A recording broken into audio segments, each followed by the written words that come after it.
Train বীরভূমের সিউড়ি স্টেশনে পৌঁছানো মাত্রই বিভূতির সামনে বসে থাকা লোকটি উঠে দাঁড়ালো। হাওড়া থেকে এই পর্যন্ত সম্পূর্ণ যাত্রাপথে বিভূতির মুখে পর পর তারানাথের জীবনের অভিজ্ঞতার গল্পগুলি শুনে গেলেন এই ভদ্রলোক। মুখে একটাও রাগ কাটেননি। এমনকি এত সব আশ্চর্য ঘটনাগুলি শোনার পরেও মুহূর্তের জন্যও কৌতূহল প্রকাশ করেননি। বিভূতির যদিও এই ব্যাপারে কোনো প্রশ্ন ছিল না, কারণ তার মনের অবস্থা তখন বিন্যস্ত ও অসংযত। সংসার, কর্মজীবন সব পরিত্যাগ করে সে বেরিয়ে পড়েছে তারানাথের অন্বেষণে। বীরভূমে আগমন তার অনুমানের উপর নির্ভর করে। মাতুপাগলির স্পর্শে তারানাথ অদৃশ্য হয়েছে এবং তারানাথের মুখেই সে শুনেছিল বীরভূমের এক পরিত্যক্ত শ্মশান ভূমিতে মাতুপাগলির সঙ্গে তার সাক্ষাতের কথা। সেই সূত্র ধরেই এখন তার অবস্থান সিউড়ির এই প্রত্যন্ত অঞ্চলের স্টেশনে। তার পথসঙ্গী আগন্তুক স্টেশনে নেমেই যখন অনেক দূরে জনসমাগমের ভিড়ে হারিয়ে যাচ্ছে, তখন তার মনে হলো একটা কথা। এতক্ষণ ধরে যাকে গল্প শুনিয়ে যাচ্ছে, কই তার নামটা তো শোনা হলো না। এই কথা মনে হওয়া মাত্রই বিভূতি দ্রুত পায়ে ওই ব্যক্তিকে উদ্দেশ্য করে এগিয়ে গেল। যথাসম্ভব প্রস্থানরত ব্যক্তির কাছে পৌঁছে পেছন থেকে সে জিজ্ঞেস করল, এই যে, আপনার নামটা কি জানতে পারি? এই কথা শুনে আশপাশের বেশ কয়েকজন লোক ঘুরে দেখল বিভূতির দিকে, কিন্তু যখন বুঝল এই প্রশ্ন তাদের উদ্দেশ্যে নয়, তখন তারা বিভূতির দৃষ্টি অনুসরণ করে একবার সামনের বা পাশের নির্দিষ্ট ব্যক্তিটির দিকে তাকালো। একজন চোখের ইশারায় সম্মুখের ব্যক্তিটিকে বুঝিয়ে দিল যে বিভূতি তার কাছে এই প্রশ্নের উত্তর জানতে চেয়েছে। তখন ওই ব্যক্তি ঘুরে দাঁড়ালো, বলল, আমি বিশ্বেশ্বর ভট্টাচার্য। পরিচিতদের মধ্যে কেউ কেউ বিশু ঠাকুর বলে ডাকে।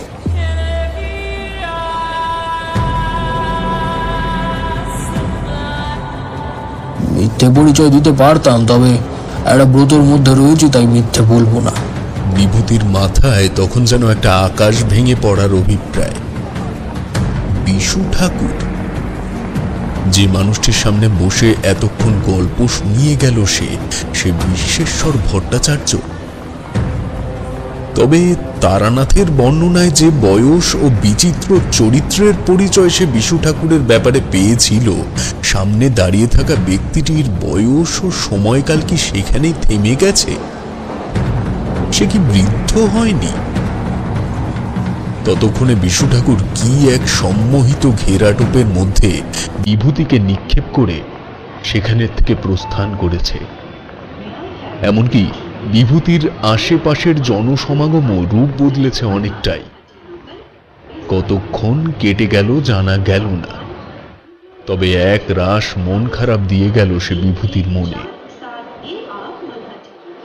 যখন তার সম্বিত ফিরল, তখন সে অনুভব করল তার দুই চোখের পাতা বন্ধ।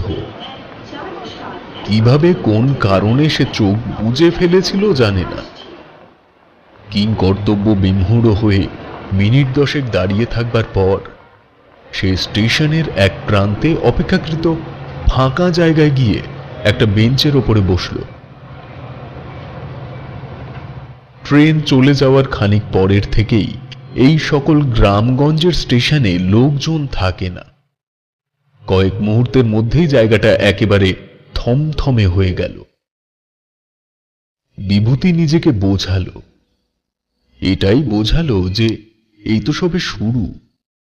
জীবনের যে পর্যায়ে সে এখন রয়েছে তা চিরাচরিত বাস্তুতন্ত্রের সঙ্গে মিল রেখে চলবে না, যেমন তারানাথের জীবনে চলেনি। সময় কাটল কয়েক ঘন্টা। বিভূতি একই স্থানে বসে রইল বেশ খানিকক্ষণ।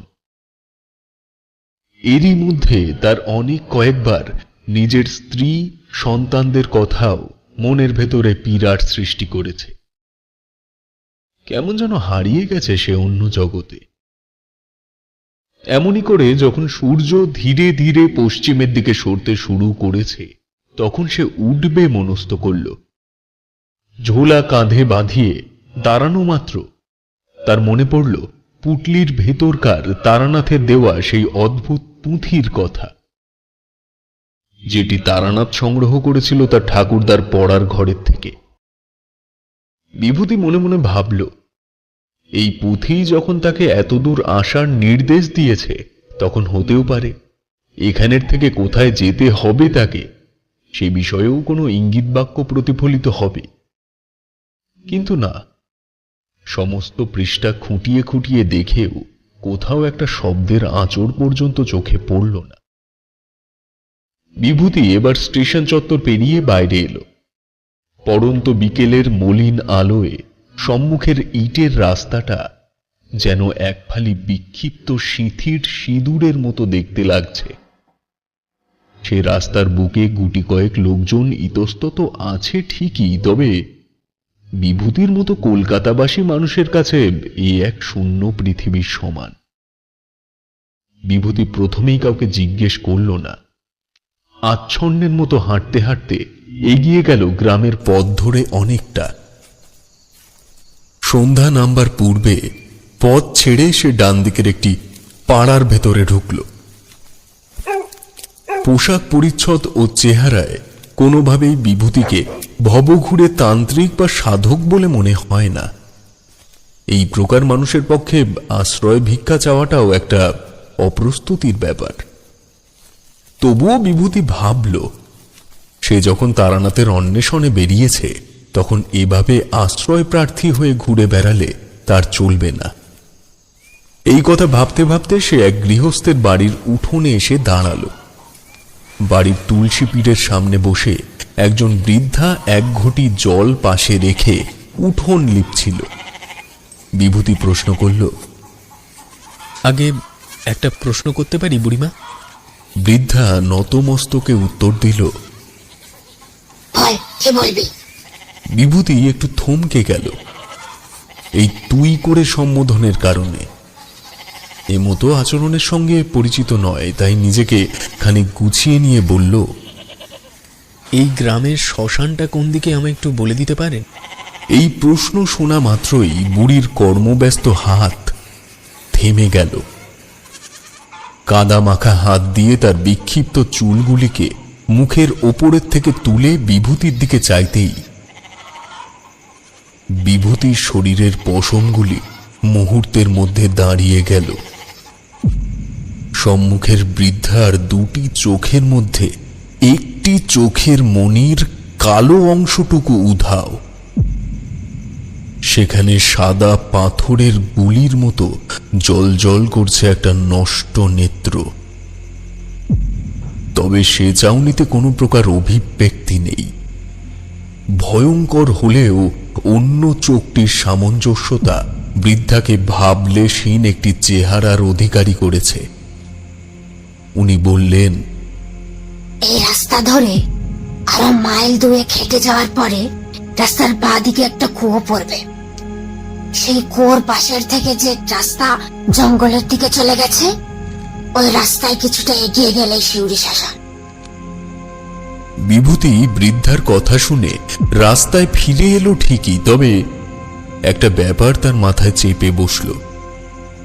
বৃদ্ধা অন্তত তার পরিচয়টা জিজ্ঞেস করতে পারত, কই সেটাও তো শুনতে চাইল না। সবই কেমন অদ্ভুত লাগছে এই গ্রামের নিশুতি পথ। দূরের কোনো বাড়ি থেকে সান্ধ্যকালীন উলুধ্বনির বোল ভেসে আসছে, তবে রাস্তায় কোনো লোক নেই। জ্যোৎস্না মাখা পরিবেশে পথ দেখার সুবিধা আছে, তবে বিভূতি টর্চ এনেছে সঙ্গে করে। প্রয়োজনে সে ব্যবস্থাও করতে পারবে।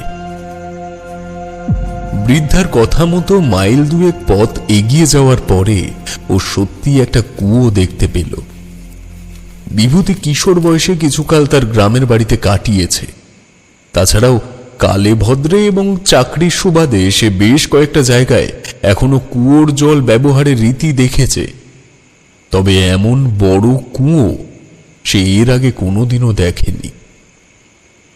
তার ব্যাসার্ধ দেখলে মনে হয় এটি ঠিক কুয়ো তৈরি করার জন্য স্থাপিত নয়, কোনো কারণে এই জায়গাটিকে কুয়োর রূপ দেওয়া হয়েছে। স্বভাবতই কৌতূহলপূর্বক ও ভগ্নপ্রায় কুয়োটির কোমর সমান পাঁচিলের গায়ে ঠেস দিয়ে নিচের দিকে একবার চাইল, এবং চাওয়া মাত্রই এক ঝলকের জন্য সে দেখতে পেল একটি বাচ্চা 2 হাত আকাশের দিকে তুলে প্রাণ ভিক্ষা চাইছে। ব্যথিত কষ্ট মিশ্রিত সে মুখের চাহনি যেন বহু বছর ধরে এমনই একজনের আশার অপেক্ষা করছিল সে। তবে সে দৃষ্টান্ত কেবল মুহূর্তের জন্যেই। পর মুহূর্তেই আবারও করাল কালো অন্ধকারে গ্রাস করল কুয়োটির গর্ভগৃহ। বিভূতি বিচলিত ও বিস্মিত হয়ে তার ঝোলার ভেতর থেকে টর্চ বের করে আলো জেলে কুয়োর অভ্যন্তরে ফেলল। কিন্তু কোথায় সেই বাচ্চা ছেলেটি? আর এই কুয়োর গভীরতা তো মাত্র কয়েক ফুট, বলা যায় ভূপৃষ্ঠ থেকে মাত্র ফুট 3 নিচু। জলকণার চিহ্ন মাত্র নেই, আছে কেবল কয়েকটা লতা পাতা আর একটা তামাটে বর্ণের সোনা ব্যাঙ। গলা ফুলিয়ে অর্ধ বোজা চোখে চুপ করে বসে রয়েছে একটা পাতার নিচে। বিভূতি টর্চ নিভিয়ে যেই আবার হাঁটা শুরু করতে যাবে, ঠিক সেই সময় কুয়োর ভেতর থেকে শুনতে পেল, বিভূতি, এদিকে এসো। বিভূতির হৃৎপিণ্ড কেঁপে উঠল এই গলার শব্দে। সে অতর্কিতেই বলে ফেলল, ঠাকুর মশাই, আপনি? তোমার ভেতরে স্বপ্ন দেখার শক্তি আছে বিভূতি। মনে রাখবে, যে স্বপ্ন তুমি দেখবে তা হয় ঘটেছে অথবা ঘটতে চলেছে। এই শক্তি পেয়েছিল তোমার বাবার ছোট কাকা কালিকা প্রসাদ বন্দ্যোপাধ্যায়। সে মানুষেরই জাতিস্বর হয়ে তুমি জন্মেছ। তাই তোমার দেখা স্বপ্নকে নিছক স্বপ্ন ভেবে ভুল করো না কখনো।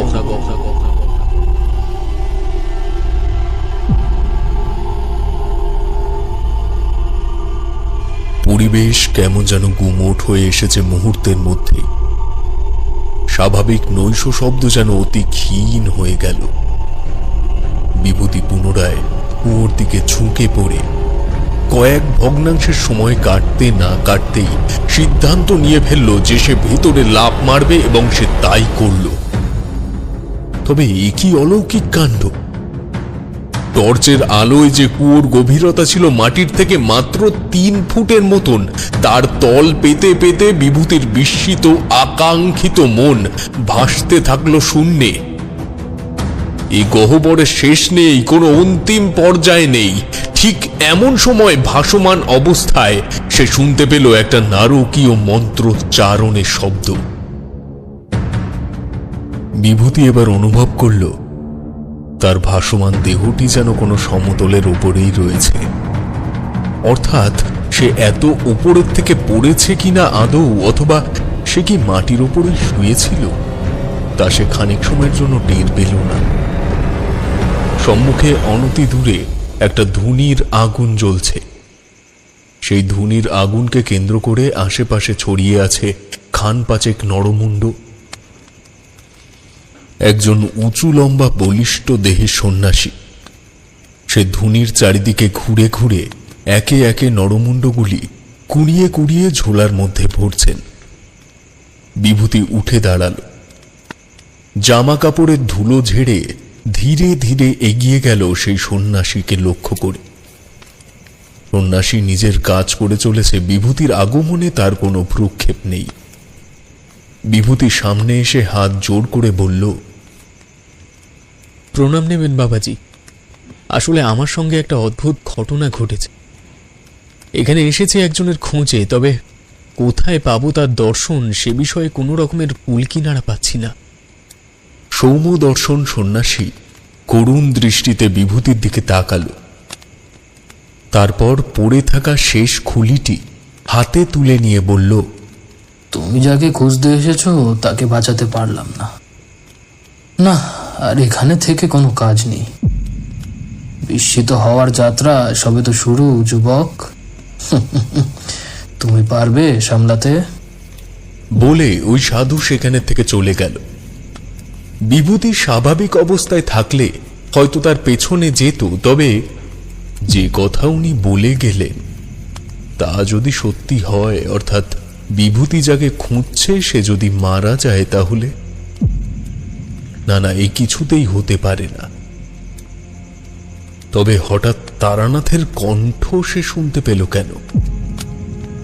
আর যে কুয়োর মধ্যে বিভূতি ঝাঁপিয়ে পড়ল সেটাই বা কোথায়?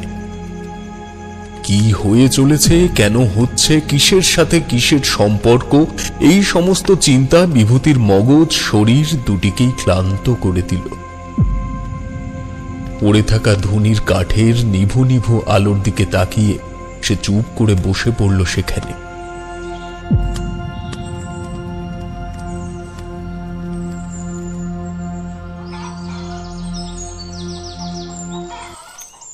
ভোরের প্রথম আলো ফুটতেই বিভূতি অজানা রাস্তা ধরে হাঁটতে শুরু করলো কয়েকটা বাড়ি ঘর লক্ষ্য করে।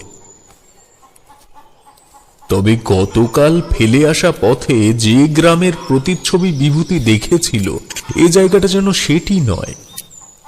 পুরনো বায়োস্কোপের মতো রঙিন সময়ের প্রেক্ষাপট পেরিয়ে সে চলে এসেছে কোনো এক সাদা কালো দুনিয়ার প্রেক্ষাপটে।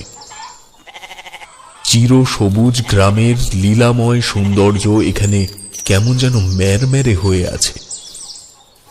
যে বাড়িগুলিকে উদ্দেশ্য করে বিভূতি হেঁটে চলেছিল তার কাছাকাছি পৌঁছে সে জনাপাচেক লোককে দেখতে পেল।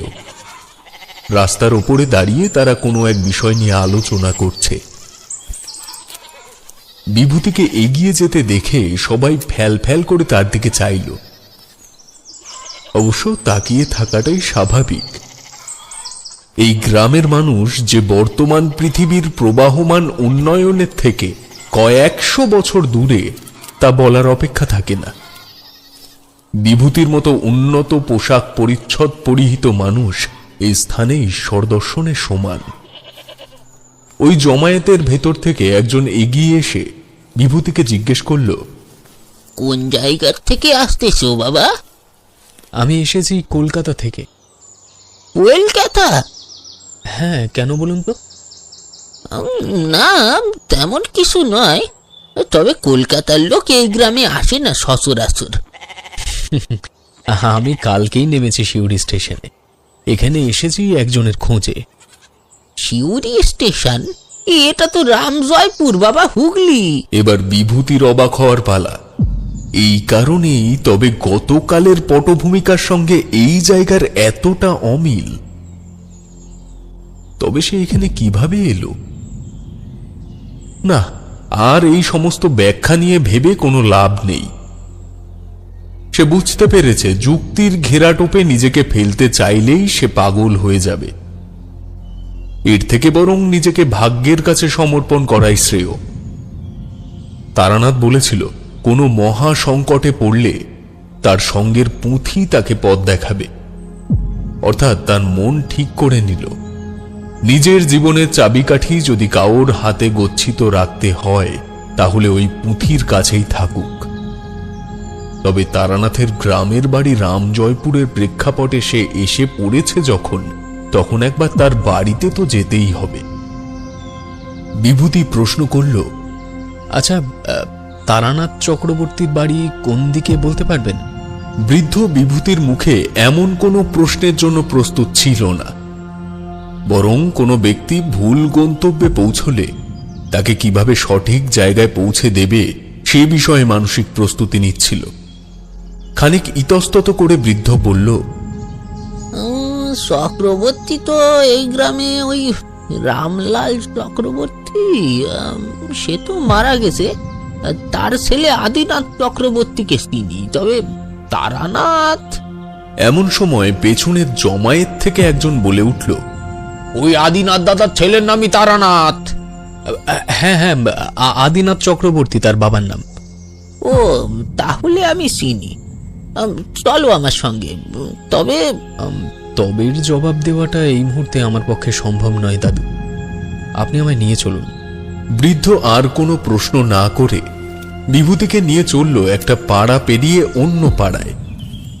সে পাড়ায় প্রবেশ করা মাত্রই দুটি বিরাট তাল গাছের দিকে আঙুল উঁচিয়ে বৃদ্ধ বলল, ওই যে ওই তাল গাছ দুটো দেখতে পাচ্ছ বাবা, ওইগুলো ওই চক্রবর্তী বাড়িতেই। চলে যাও ওগুলো দেখে। আমি এখন আর ওইদিকে যাবো নে, ওই গ্রামে মেয়ের বিয়ে দিয়েছি তো, এইভাবে যাওয়াটা। আপনাকে অসংখ্য ধন্যবাদ, আপনি সাবধানে ফিরে যান, আমি চলে যেতে পারবো। বলে বিভূতি এগিয়ে গেল ওই তাল গাছ দুটিকে লক্ষ্য করে। বাড়িটার সামনে পৌঁছেই তার প্রথম যেটা চোখে পড়ল তা হলো একটি বালক ছাদের ওপরে দাঁড়িয়ে লাটাই গোটাচ্ছে। মুহূর্তের মধ্যেই সে পেছনে সরতে সরতে ছাদের কিনারার দিকে চলে এলো। ঘুড়ির অবস্থান তখন প্রায় মধ্য গগনে। হঠাৎ চোখের নিমেষে ছেলেটি ছাদের থেকে বেকায়দায় আছড়ে পড়ল বাড়ির উঠোনের সামনে, এবং একই সঙ্গে একটা যন্ত্রণার আর্তনাদ, ছটফটানি, তারপর নিস্তেজ।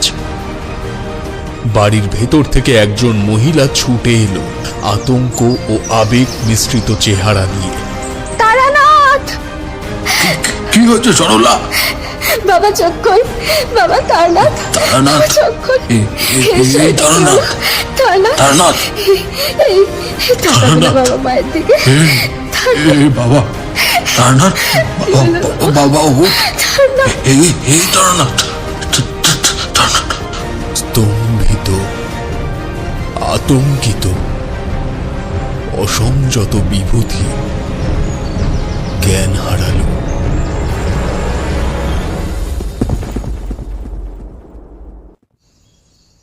কি হে ছোকরা, কে তুই?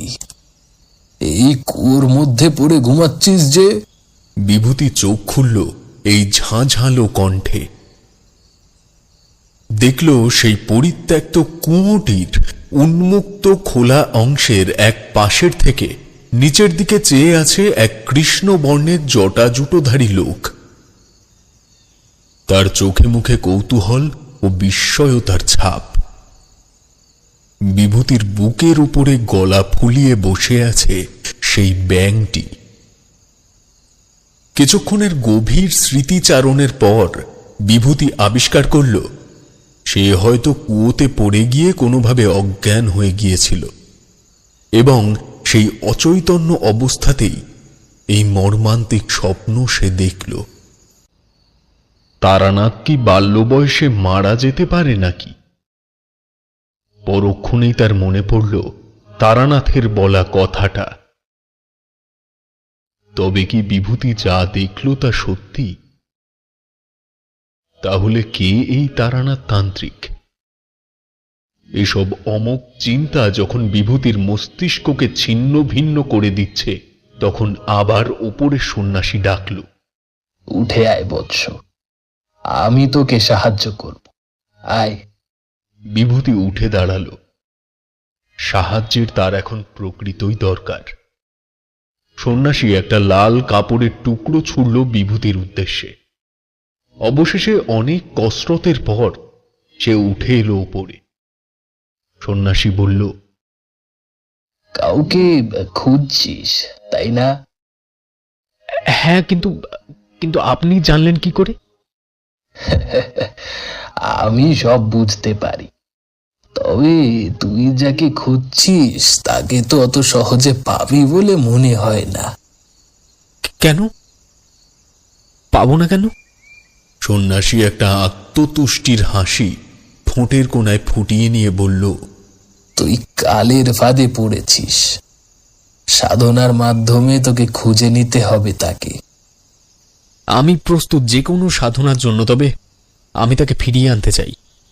কিভাবে কি হচ্ছে আমি কিছুই বুঝে উঠতে পারছি না। আপনি দয়া করে একটু বলুন, সে সুস্থ আছে তো? এই কথা শুনে কৃষ্ণবর্ণ সন্ন্যাসী অট্ট হাসি হেসে উঠল। বলল, আরে পাগল, ওভাবে কি বলা যায় নাকি? এত সহজে লক্ষণ ও অবস্থান চিহ্নিত করা গেলে সাধকের সৃষ্টি হতো না। তুই চল, তোকে কালচক্রের সাধনা শিখিয়ে দেব। আগে আমার সঙ্গে 2 দিন থাক, ধীরে ধীরে সব বুঝতে পারবি। বিভূতি এই প্রস্তাবে সহজে রাজি হল। তার এই ধারণা বদ্ধমূল ছিলই, সাধনা ছাড়া তারানাথের মতো সাধকের খোঁজ পাওয়া যাবে না। তবে সেই কারণে একজন গুরুর তো প্রয়োজন, যে তাকে এই সমস্ত ব্যাপারে সাহায্য করবে, তাকে শিখিয়ে নেবে। সুতরাং এই মুহূর্ত থেকে বিভূতি চাইল, স্বপ্নের বাস্তবতা যাই হোক না কেন, তার প্রথম কর্তব্য আগে তারানাথকে খুঁজে বার করা। তাকে পেলে স্বপ্নের ব্যাপারে ওনার কাছের থেকেই জানবে। সন্ন্যাসী বিভূতিকে নিয়ে চলল গ্রাম ছাড়িয়ে এক ঘন জঙ্গল সংলগ্ন নদীর তীরে। মাথা ছাড়ানো ঘাসের বনের ভেতর থেকে হাঁটতে হাঁটতে আরো একটু গভীরে প্রবেশ করার পর বিভূতির চোখে পড়ল একটা ছেঁড়া কাঁথা ও বস্তা দিয়ে তৈরি ছোট্ট ঝুপড়ি। সন্ন্যাসী বলল, ওই আমার প্রসাদ। যদি ঘুম বাকি থেকে থাকে তাহলে ঘুমিয়ে নে, আমি কিছু কাজ করব এখন। না বাবাজি, আমি ঘুমাবো না। আপনি আমায় কেবল বলুন আমায় কি কি করতে হবে। আমি অক্লান্তভাবে করে যেতে চাই। অপেক্ষা কর, কাল থেকে কৃষ্ণপক্ষের শুরু। আমি কালকেই তোকে সাধনায় বসাবো। তোর কপালে তন্ত্র সাধনার চিহ্ন রয়েছে, তবে ঘর সংসার সব ছেড়ে বেরিয়েছিস। কতদিন থাকতে পারবি সেটা নিয়েই চিন্তা। এই পথ কিন্তু মোটেই সুবিধার নয়। হাকিনি ডাকিনি নিয়ে বসবাস করতে হয়। তোর মতন গৃহপ্রেমী সম্পূর্ণ সংসারী মানুষ পারবে কি আদেও? পারবো বাবাজি, আমার দরকার নেই সংসার ধর্ম কোনো কিছু। আমায় আপনি যেমন যেমন বলবেন আমি করতে রাজি। আপনি বলুন। বেশ, আজকের দিনটা অপেক্ষা কর। কাল সকালে নদীতে স্নান করে এসে আগে আতপ চালের পিণ্ড ভক্ষণ করবি, তারপর সব কাজ। যা দেখি এখন 2টো ডালে চালে ফুটিয়ে ফেল। ওই যে ওইদিকে মাটির সরা, ডালপালা, উনুন সব আছে। যা, অন্য বস্তু আমার ঘরের মধ্যেই পেয়ে যাবি।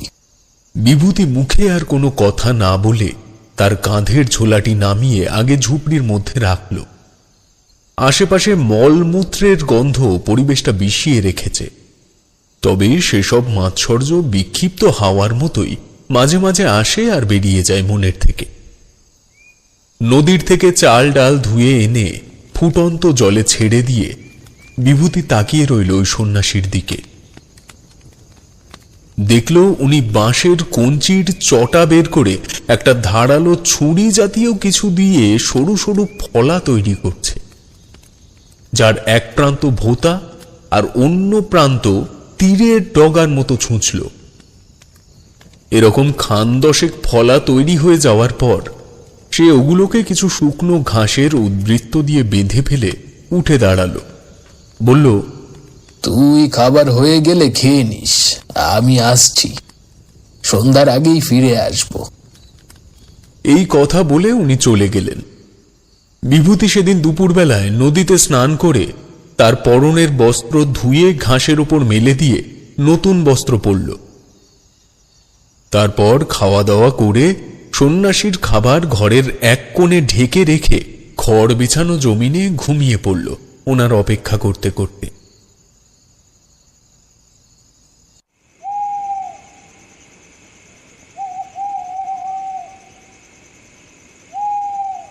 ক্লান্ত পরিশ্রান্ত বিভূতির ঘুম ভাঙল সন্ধ্যা হয়ে যাওয়ার অনেক পরে। কিন্তু যখন ঘুম ভাঙল তখন সে দেখতে পেল এক বিচিত্র ঘটনা। ঝুপড়ির থেকে বাইরে বেরিয়ে এসে দেখল সেই সন্ন্যাসীর কোনো খোঁজ নেই এখনো, তবে ওই ঝুপড়িটাকে কেন্দ্র করে উল্টানো বাটির মতন তৈরি হয়েছে একটা পাতলা নীল আলোর আস্তরণ। সেই আস্তরণের মধ্যস্থিত নীলচে রেণুবিন্দু সচল ধীরে ধীরে বাঁ দিক থেকে ডান দিকে সরে চলেছে। বিভূতির মনে পড়ল তারানাথের সঙ্গেও এই ঘটনা ঘটেছিল যখন ওই পুঁথি তার কাছে ছিল। ধূমাবতীর আক্রমণ থেকে এই নীলচে আলোর আস্তরণ তাকে রক্ষা করেছিল। তবে কি বিভূতির কোনো মহা বিপদ রয়েছে একদম সন্নিকটে? বিভূতি কিছু না বুঝতে পেরে ঝুপড়ির ভেতর থেকে পুঁটলিটা বের করে আনল। তার ভেতর থেকে পুঁথিটি নিয়ে তার প্রথম পাতা উল্টাতেই দেখতে পেল তার মধ্যে একটা শব্দ ভেসে উঠেছে, যেখানে লেখা আছে, রাহু কেতু বিভাজন মরণের সন্ধিক্ষণ। এ লেখার অর্থ কি বিভূতি কিছুই বুঝতে পারল না, তবে তার মনে ভয়ের সৃষ্টি হয়েছে নিরন্তর। তার অপ্রস্তুত মন এইটুকু বুঝল, এইসবের থেকে রক্ষা করতে পারে একমাত্র এই সন্ন্যাসী। তন্ত্রমন্ত্রের সে কিছুই জানে না, বুক ভরা সাহস নিয়ে অদৃশ্যের সঙ্গে মোকাবিলা চলে না। তাছাড়া বেঁচে থেকেই বা কি লাভ এই পুঁথির সাহায্যে যদি তার উদ্দিষ্ট গন্তব্যেই সে না পৌঁছাতে পারে? বিভূতি পুঁটলির ভেতরে পুঁথিটা রেখে উচ্চস্বরে একবার ডাকল, বাবাজি, বাবাজি, আপনি কি এসেছেন? একবার ডাকেই উত্তর এলো দূরের ঘাস বনের অভ্যন্তর থেকে। এদিকে আয়, কিছু কাজ আছে, তাড়াতাড়ি আয়। বিভূতি পুঁটলি রেখে দৌড়ে গেল সেই শব্দ লক্ষ্য করে। নিমেষের মধ্যে মিলিয়ে গেল ওই নীল আলোর বলয়। বিভূতি খানিক এগিয়ে যেতেই আবার শুনতে পেল, আয়, এদিকে আয়, আমি কয়েকটা সিধে নিয়ে ফিরছিলাম, পুটলিটা এখন ছিঁড়ে গেল, সব পড়ে গেছে, এদিকে এসে হাতে হাত লাগা দেখি। এবার বিভূতি আবছা দেখতে পেল যে অন্ধকারের মধ্যে অনতি দূরে ওই সন্ন্যাসী মাটির থেকে কিছু কুড়িয়ে কুড়িয়ে একটা সাদা কাপড়ের ওপরে রাখছে। সে বলল, একটু অপেক্ষা করুন, আমার কাছে টর্চ আছে, আমি নিয়ে আসছি। বিভূতি ফিরে এসে তার পুঁটলির ভেতর থেকে টর্চ নিয়ে নির্দিষ্ট জায়গায় ফিরে এলো। দেখল চাল ডাল কিছু আলু কলা পড়ে রয়েছে ইতস্তত। সন্ন্যাসীকে সাহায্য করার জন্য সে বসতে যাবে, এমন সময় ওই টর্চের আলোর মিহি হলদে বলয় দূরের যে প্রান্ত পর্যন্ত পৌঁছেছে সেই রকম একটা জায়গায় সে দেখতে পেল এক শ্বেত বস্ত্র পরিহিত বৃদ্ধাকে। দূরের থেকেই এটুকু স্পষ্ট বোঝা যায়, তার একটা চোখ পাথরের মতো জ্বলজ্বল করছে। এই বৃদ্ধাকে বিভূতি চেনে। ইনি সেই বৃদ্ধা যিনি বিভূতিকে প্রথমেই শ্মশানের রাস্তা বলে দিয়েছিলেন। সন্ন্যাসী ততক্ষণে বিভূতির দৃষ্টি অনুসরণ করে সে দিকটায় তাকিয়েছে। সে উঠে দাঁড়িয়ে বলল, ওকে দেখে লাভ নেই, ওই অঞ্চলের ডাইনি তোকে পিছু করেছে কালকের থেকে। তুই নিশ্চিন্তে থাক, আমি আছি যখন ও কিছু করতে পারবে না, খানিক বাদেই চলে যাবে। বিভূতির ভক্তি ওই সাধুর ওপরে অনেকটা বেড়ে গেল এবং তার মনে এটা প্রশ্রয় পেয়ে গেল যে তাহলে নিশ্চয়ই এই কারণে ওই পুঁথি তাকে ইঙ্গিত দিল। চাল ডাল যতটা সম্ভব কুড়িয়ে নিয়ে ওরা দুজনে ফিরে এলো অস্থায়ী ঝুপড়িতে। সন্ন্যাসী বলল, তোর পদবি তো বন্দ্যোপাধ্যায়, তাই তো? হ্যাঁ বাবাজি। তার নিয়মিত পুজো পাঠ বা পৈতে শুদ্ধি তো করিস না মনে হয়, তাই তো? না, তেমন তো কিছু। বেশ, শোন, কাল চক্রের সাধনার আগে কাল সকালে স্নান সেরে এখানে থেকে কিছু কলা আর চাল মেখে ফেলবি। ওই দূরটায় কচু বন আছে, সেখানের থেকে একটা পাতা ছিঁড়ে এনে তার উপর রেখে খাবি। তারপর সন্ধ্যা 7টার পর আমি তোকে বীজ মন্ত্র দেব। তবে মনে রাখিস, কাল চক্রের সাধনায় সাধকের প্রাণ পর্যন্ত যেতে পারে। তোকে এক মনে বীজ মন্ত্রের শেষে স্মরণ করতে হবে সেই নিখোঁজ ব্যক্তির নাম। এমন সময় বিভিন্ন অপশক্তি অপদেবতার দল চেষ্টা করবে তো সাধনা ভঙ্গ করতে। তুই যদি সেসব অত্তআক্কা করে অনড় থাকতে পারিস, তবে কয়েক মুহূর্তের জন্যই নিজের স্থূল শরীর বর্জন করে সূক্ষ্ম শরীরে চলে যেতে পারবি সেই ব্যক্তির কাছে যাকে তুই খুঁজছিস।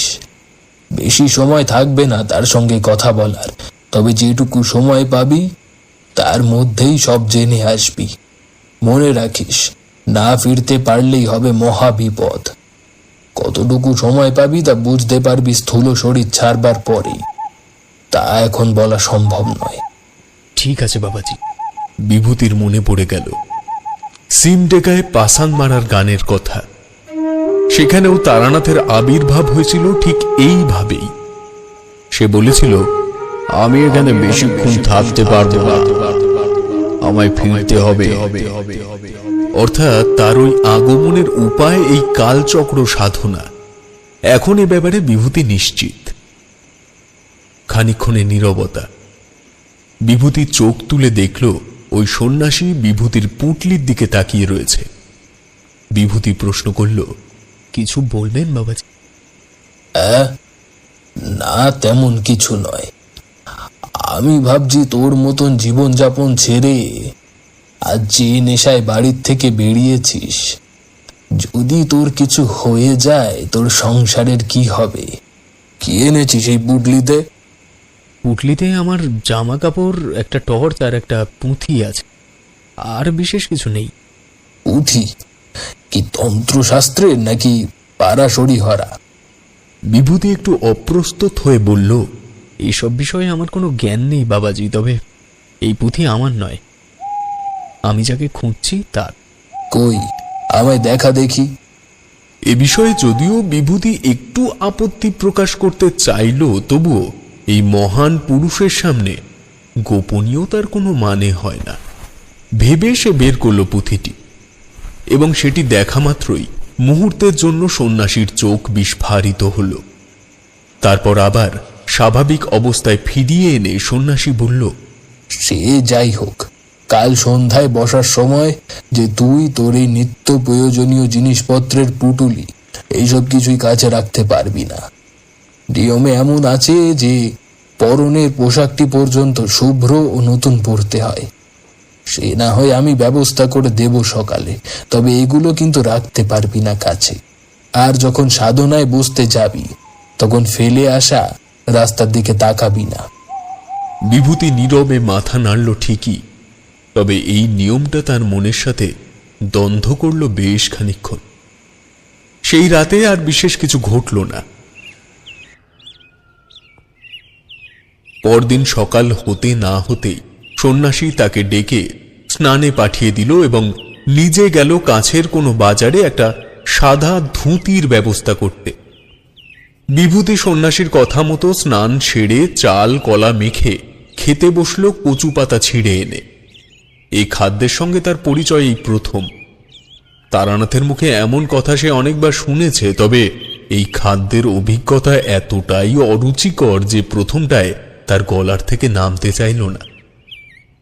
তার উপর চারিদিকে বৃষ্ঠা ও মূত্রের ঘ্রাণ। কোন রকমে সেগুলি গলদ্ধকরণ করে বিভূতি অপেক্ষা করল সন্ন্যাসীর জন্য।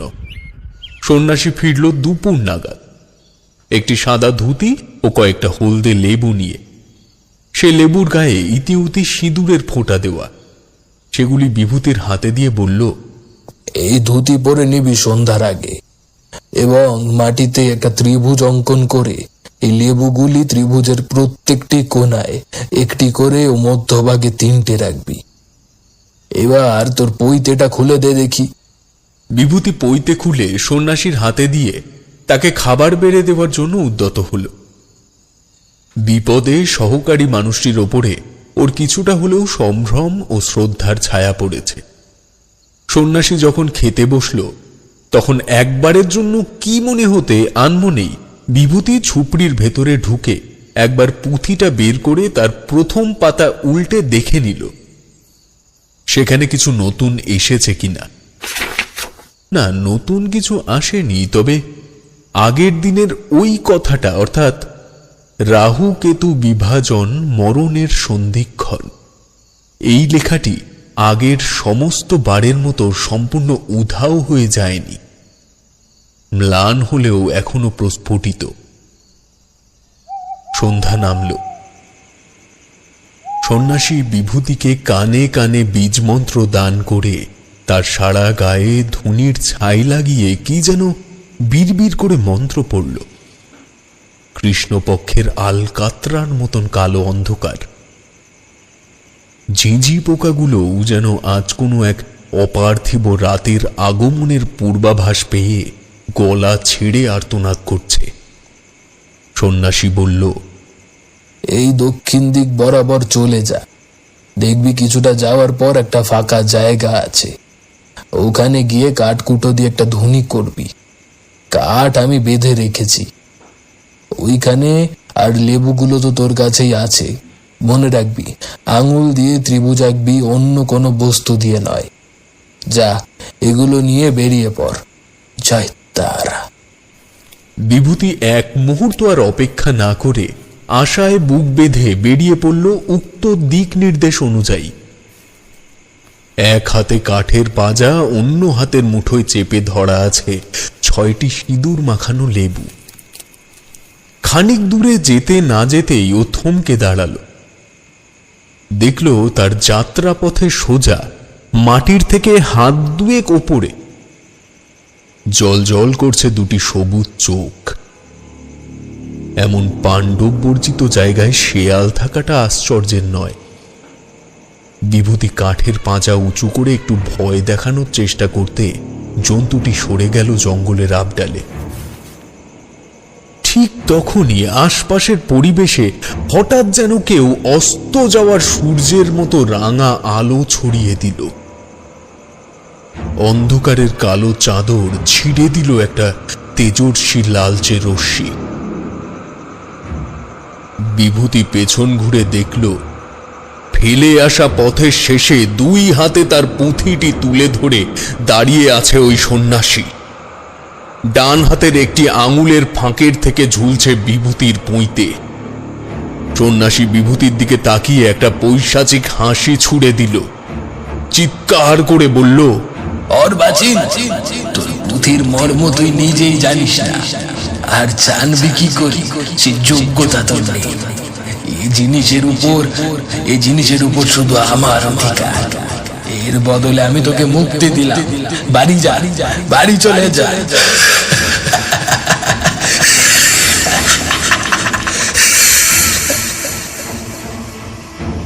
বিভূতি বিস্মিত দৃষ্টিতে খানিক চেয়ে রইল।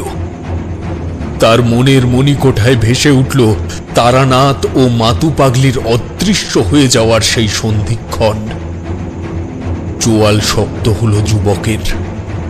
কাঠের পাঁজা ও লেবু ছুঁড়ে মেরে সে ছুটতে যাবে ওই সন্ন্যাসীকে লক্ষ্য করে।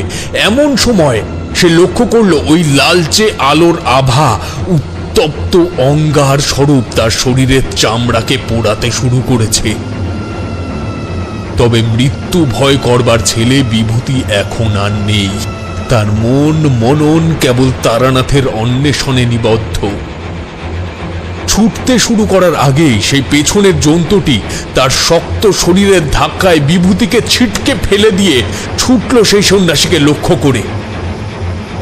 এবার দেখা গেল জন্তুটাকে সেটি শেয়াল নয়, জন্তুটি হলো একটা কালো মিশমিশে কুকুর। কি বিরাট তার আয়তন! রুদ্ধ গতিতে দৌড়ে গিয়ে ঝাঁপিয়ে পড়ল ওই সন্ন্যাসীর গায়ে, এবং এই ঘটনা ঘটা মাত্রই নিভে গেল সেই লাল আলোক দুটি। কেবল কানে ভেসে এলো কুকুর ও মানুষের সঙ্গে চলতে থাকা হিংস্র ধস্তাধস্তির আওয়াজ। খানিক বাদে একটা বেদনাদায়ক আর্তনাদের সঙ্গে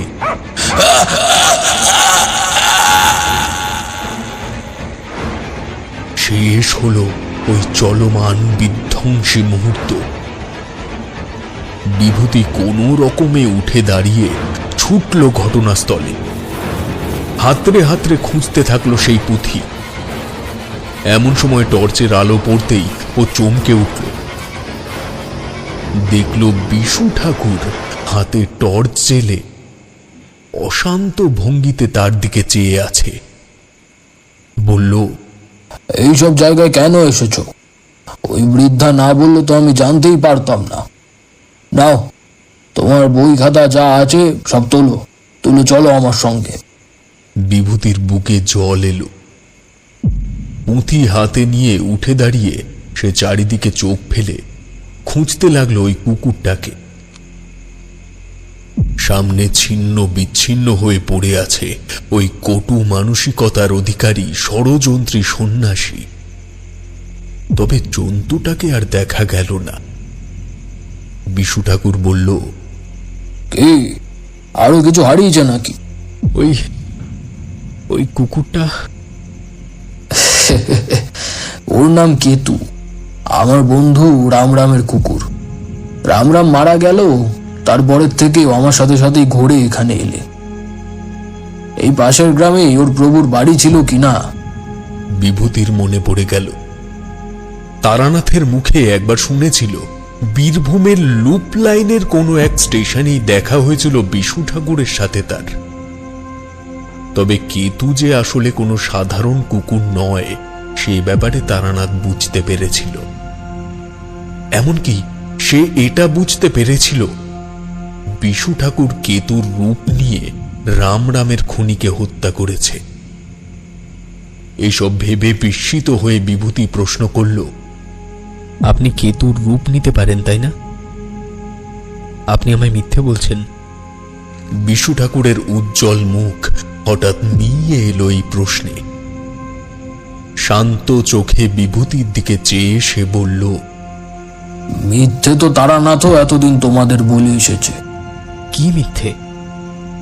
ঠাকুর মশাই কি মিথ্যে বলেছেন আমাদের? বিশু ঠাকুর বিভূতির কাঁধে হাত রেখে বলল, তুমি স্বপ্নে দেখোনি যে তারানাথ চক্রবর্তী আসলে বাল্য বয়সেই ছাদ থেকে পড়ে মারা গেছে? বিভূতি ঢোক গিলে বলল, হ্যাঁ দেখেছি। তাহলে এতদিন যাকে শুনলে এখন যাকে খুঁজছো কে সে? বিভূতির চোখের মনি শুকিয়ে এলো। পায়ের তলার মাটি যেন শীতল সরীসৃপের মতো সরে যেতে শুরু করল। বিশু ঠাকুর ঈষৎ হেসে উঠে বলল, সবে তো শুরু বিভূতি, এসো আমার সঙ্গে এসো।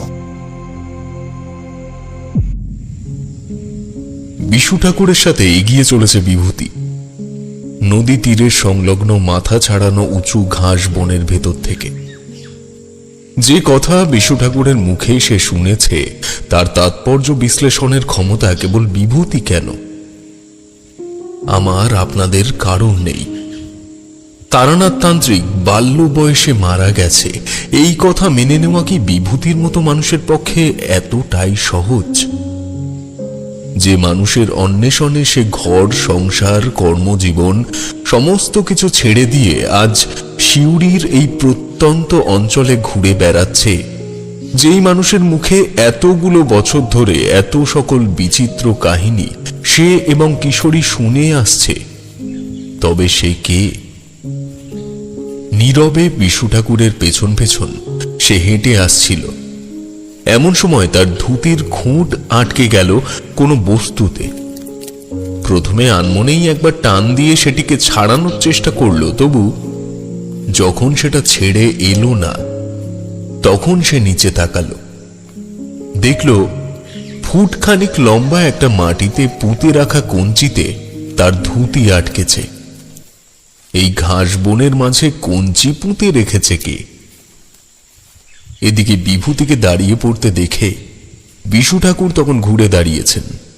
উনি বললেন, যে সন্ন্যাসীর সাথে তুমি ছিলে সে একজন মস্ত কাপালিক। পাশের কঞ্চি দিয়ে তাকে বর্ষা বানাতে দেখোনি তুমি? বিভূতির মনে পড়ে গেল সে দেখেছিল ওই সন্ন্যাসীকে 10টা এমন তীরের ন্যায় কিছু তৈরি করতে। সে প্রশ্ন করল, হ্যাঁ আমি দেখেছিলাম, কিন্তু এগুলো এভাবে মাটিতে পুঁতল কে? যে বানিয়েছে সেই পুঁতেছে। এটাকে বলে ভৈরব রেখা। কোন স্থানকে যদি শুভ শক্তির আধার থেকে সম্পূর্ণরূপে পৃথক করে ফেলতে হয়, তবে এই প্রকার উপায়ে কঞ্চি কেটে সেই স্থানটিকে কেন্দ্র করে তার চারিদিকে আপেক্ষিক দূরত্ব বজায় রেখে গোল করে পুঁতে দিতে হয়। এটা শুধু এইখানে নয়, তুমি যেখানে ছিলে তার চারিপাশ থেকে একবার ঘুরে দেখলেই বুঝতে পারবে। এটা বানানো হয়েছিল মাতঙ্গিনীর জন্য। বিভূতি খানিক বিস্মিত হয়ে প্রশ্ন করল, মাতঙ্গিনী মানে মাতু পাগলি? হ্যাঁ, সেই। কাল রাত্রে তাকে এখানে তুমি দেখোনি খানিকটা দূরে দাঁড়িয়ে থাকতে? তার মায়াবী রূপ চেনা বড় কষ্ট। তোমাকে যে বৃদ্ধা শ্মশানের পথ দেখিয়ে দিয়েছিল, সে মারা গেছে দিন তিনেক আগে। ওই পাশের গ্রামেই তার বাড়ি। বেলের মেয়ে সাপের কামড়ে মরেছে, তাই না পুড়িয়ে নদীতে ভাসিয়ে দেওয়া হয়েছিল। তোমাদের মাতু পাগলি তার শরীর নিয়ে এখন ঘুরে ঘুরে বেড়াচ্ছে। বড্ড খেয়ালি সাধিকা। অযাচিত অপার্থিব কোনো এক জগতে যেন বিভূতির জীবনকাল থেমে গেছে। এই জগতে কেবলই আছে রহস্য ও যুক্তিহীনতার পর্দা। এই পৃথিবীর বুকে এমন একদল মানুষ রয়েছে যাদের ক্ষমতা অকল্পনীয় বা অলৌকিক। এসব জিনিস গল্পে শুনতেই ভালো লাগে, বাস্তবে তার মূল্যায়ন চোখের সামনে করতে হলে সাধারণ মানুষের হৃৎপিণ্ড খঞ্জন পাখির মতো চঞ্চল হয়ে ওঠাটাই স্বাভাবিক। সে আর কোনো কথা না বলে এগিয়ে চলল বিশু ঠাকুরকে লক্ষ্য করে। জঙ্গল পেরিয়ে তারা যখন ইট সুরকির লালচে রাস্তার উপরে উঠে এলো, তখন বিশু ঠাকুর বললেন, ওই কাপালিকের নাম বৃন্দা, পরলোকগত লোচন কাপালিকের একমাত্র শিষ্য। ও তোমার পুঁথির ব্যাপারে প্রথম রাতে টের পেয়ে গেছিল, তবে বৈদ্যের জন্য কিছু করতে পারেনি। হ্যাঁ, সে যাক, তোমার বৈদ্যটাও গেছে ধস্তাধস্তিতে। তালদিঘিতে মা কালীর মন্দির আছে, এখানের থেকে বেশি দূর নয়। চলো, ওখানেই চলো। পুরুত মশাইয়ের সঙ্গে কথা বলে নতুন বইতে করানো যাবে।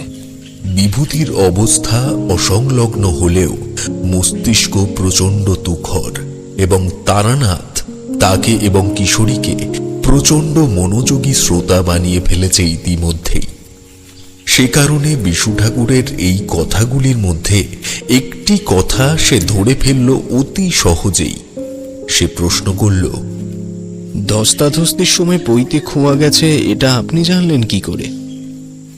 এর থেকেই প্রমাণ হয় নাকি যে আপনি... বিশু ঠাকুর হঠাৎ দাঁড়িয়ে পড়ে তার দিকে তাকিয়ে বললেন, দেখো ছোকরা, কি প্রমাণ হয় বা না হয় সেটা তুমি জানো। আমার মধ্যে অনুমান করার একটা ক্ষমতা আছে, সেখান থেকে এইসব অনুমান করা শক্ত নয়। না, তোমায় দেখছি আর কিছু বলা যাবে না। বিভূতি বিনয়ের সুরে বলল, না না না না, আমি আর কোনো প্রশ্ন করব না এই বিষয়ে আপনার কাছে। তবে আমার একটি প্রশ্নের উত্তর আপনাকে দিতেই হবে, নইলে আমি আপনাকে ছাড়বো না বিশু ঠাকুর। তারানাথ চক্রবর্তী যদি ছোটবেলায় মারা গিয়েই থাকে, তাহলে আমি যাকে খুঁজছি, যাকে এত বছর ধরে দেখে আসছি, যার নিজের মুখে শুনেছি তার বাড়ি ওই রামজয়পুরে, এ তাহলে কি? বিশু ঠাকুর গভীর নিঃশ্বাস ছেড়ে বললেন, আগে তালদিঘির মন্দিরে যাই, ওখানে গিয়ে তোমার প্রশ্নের উত্তর দিচ্ছি। এরপরে আর কোনো কথা বলা মানায় না। বিভূতি এবং বিশু ঠাকুর হাঁটতে শুরু করল সবুজ বনস্পতি দিয়ে ঢাকা গ্রাম্য মেঠো পথের ছায়াময় প্রেক্ষাপট ধরে। দুটি ছোট পাড়া পেরিয়ে আবার ওরা ঢুকল একটা ন্যাড়া গাছের জঙ্গলে। এই জঙ্গলের বিশেষত্ব হল, মাথার উপরে যেমন গাছগুলির কোনো কাণ্ডে একটাও পাতা অবশিষ্ট নেই, ঠিক তেমনি ভূপৃষ্ঠে আগাছার মাহাত্ম্য অন্যান্য জঙ্গলাকীর্ণ জায়গার থেকে অনেকটাই কম। বিশু ঠাকুর বলল, এদিকে থেকে যাচ্ছি কারণ তালদিঘির সামনে থেকে ঢুকলে মন্দিরে পৌঁছতে অনেকটা হাঁটতে হবে, এদিকে থেকে রাস্তা কম। আরো মিনিট 20 এগোনোর পর মোটা মোটা গাছের ফাঁকের থেকে দৃশ্যমান হল দূরের একটা রং চটে যাওয়া ভগ্নপ্রায় মন্দির। তার গম্বুজের পতাকার হাতল ধরে বসে আছে একটা হনুমান। কিঞ্চিত জোরে পা চালিয়ে তারা মন্দির প্রাঙ্গণে পৌঁছতেই দেখতে পেল সেখানকার পুরোহিত মন্দিরের দরজায় শিকল তুলছেন। বিশু ঠাকুরকে দেখে বৃদ্ধের মুখে পরিচিতির হাসি ফুটে উঠল। বিশু ঠাকুর এগিয়ে গিয়ে তার পা ছুঁয়ে প্রণাম করল। বিভূতিও প্রণাম করে উঠে বিশু ঠাকুরের দিকে কৌতূহলী দৃষ্টিতে চাইল। বিশু ঠাকুর বললেন, আসতে পারিনি কারণ রামপুরহাটের দিকে কিছু কাজ ছিল। এই এখন এলাম আমার এক বয়স কনিষ্ঠ বন্ধুকে নিয়ে। আজকে রাতটা এখানেই থাকবো। বলছিলাম ওর পইতে করতে হবে, আপনি একটু ব্যবস্থা করে দিতে পারবেন? এই কথা শুনে বৃদ্ধ বিভূতির দিকে চেয়ে বললেন, তুমি ব্রাহ্মণ, তা বাবা পৈতে কি এর আগে নাওনি? বিভূতি বলতে গেল, আসলে কাল বিশু ঠাকুর কথা কেড়ে নিয়ে বললেন, কালকেই সিদ্ধান্ত নিল যে করা উচিত, তাই এখানে নিয়ে এলাম। ও আচ্ছা, কিন্তু আজকের পুজো তো শেষ হয়ে গেল।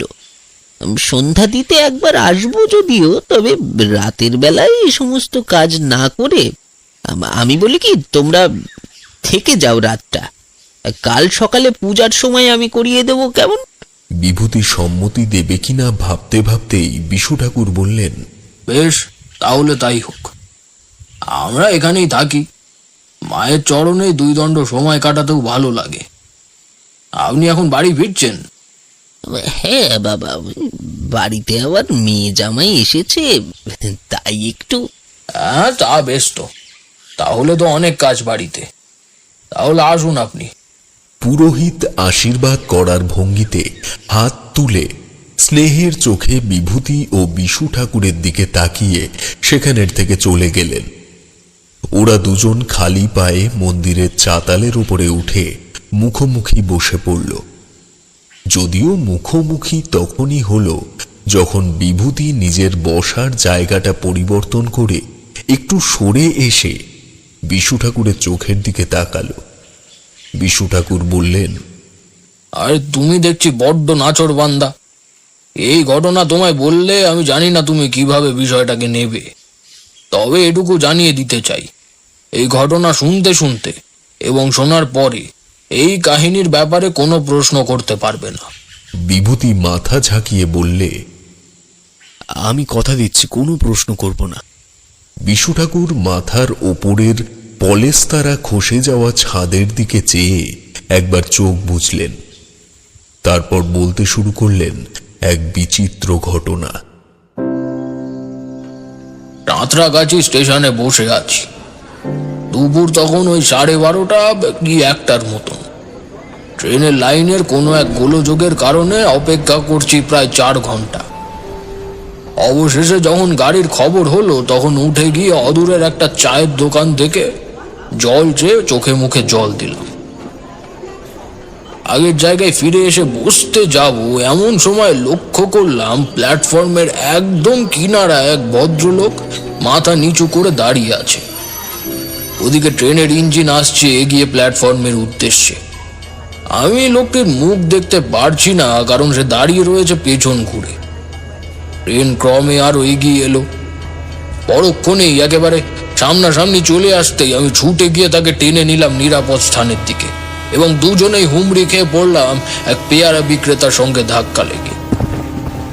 আমার মাথায় হালকা চোট লাগলো, তবে বাকি দুজনের বিশেষ কোনো ক্ষতি হয়নি, কারণ বিক্রেতার ঝুড়িতে 3টের বেশি পেয়ারা ছিল না। ট্রে উঠে গজগজ করতে করতে চলে গেল। তবে যে মানুষকে বাঁচানোর জন্য এই হুলস্থুল কাণ্ড হলো, সে যদি পরিচিত বেরিয়ে পড়ে তবে কেমন লাগে বলো? কোনো মতে যখন মাথা চেপে ধরে উঠে বসেছি, দেখি আমার এককালের বন্ধু শ্রীনিবাস আমারই পাশে উঠে বসে থমথমে চোখে আমার দিকে চেয়ে আছে। রুকুটি করে ধরফর করে উঠে দাঁড়িয়ে সে বলল, বিশু তুই? আহারে, মাথায় লাগেনি তো? ওট আগে দেখি, ধর। ওর হাতে ভর দিয়ে উঠে দাঁড়ালাম। হাতের তালু পরীক্ষা করে দেখলাম, না, কেটে যায়নি। রাগান্বিত স্বরেই বললাম, আরে আলাপ পরিচয় ছাড়, আর একটু হলে তো ট্রেনের তলায় পড়তি। বিয়ে হয়ে গেল, এখনো আক্কেল হলো না তোর? যদি কিছু হয়ে যেত তাহলে বউ বাচ্চার কি হতো বলতো? তোর সাথে তো আমার দেখা হয়নি তাও বছর 10। তুই জানলি কি করে যে আমার বিয়ে হয়েছে, আমার বাচ্চা আছে? আমি একটু অপ্রস্তুত হয়ে গেলাম এই প্রশ্নে। আসলে ছোট থেকেই কি করে জানি না, আমি যেন কিভাবে বুঝে যাই এই ব্যাপারগুলো কোনো বিপদাগ্রস্ত মানুষের মুখের দিকে চাইলে। তবে হ্যাঁ, যদি সে মানুষের সময় খারাপ যায় বা সত্যি কোনো অমানসিক বিপদে সে সম্মুখীন হয়, তবেই টের পাই এই ব্যাপারগুলো, নইলে নয়। নিজেকে একটু সংযত করে জবাব দিলাম, তার মানে করিসনি বিয়ে বা বাচ্চা হয়নি? আমি তো ভেবেছিলাম বন্ধুদের সবারই বিয়ে থা হয়ে গেছে, সকলেই সুখী গৃহস্থ জীবন পালন করছে। তবে আমার ধারণা ভুল হয়তো। অভিনয়টা কাজে দিল। শ্রীনিবাসের কৌতূহল কেটে গেল আমার কথায়। সে বলল, না না, তোর ধারণা ভুল নয় বিশু। আমার বিয়েও হয়েছে এবং একটা 7 বছরের ছেলেও আছে। তবে কি? শ্রীনিবাস পাশের একটা ফাঁকা বেঞ্চের দিকে তাকিয়ে বলল, চল ওখানে গিয়ে বসি। আশা করি তোকে বললে আমার মনটাও একটু হালকা হবে। আমরা উক্ত বেঞ্চে এসে বসলাম। বহু অপেক্ষারত ট্রেন হুইসেল বাজিয়ে ধীরে ধীরে স্টেশন ছাড়ল। শ্রীনিবাস বলল, আমার ছেলেটার নাম নয়ন, বুঝলি? আমি নিজে বাবার তেজারতি কারবার সামলাচ্ছি। টাকা পয়সা যা জমিয়ে ফেলেছি তাতে ভবিষ্যতে চিন্তার কোনো কারণ নেই। তবে জানিস না বিশু, মাস 6 হলো নয়নের মধ্যে একটা অদ্ভুত লক্ষণ দেখতে পাচ্ছি। প্রথম দিকে দিনের আলো পড়ে গেলেই সন্ধ্যার পর থেকে আমাদের কাউকে আর ওর ঘরে ঢুকতে দিত না।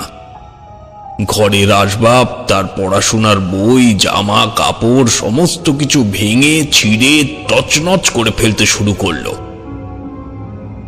ভালো গোড়াদের স্কুলে পড়িয়েছি ছোট থেকেই, এবং আমার ছেলেটাও ছিল খুব মেধাবী। কোনোদিনও ক্লাসে তার 2 রোল হয়নি, প্রথম থেকেই ফার্স্ট হয়ে আসছে।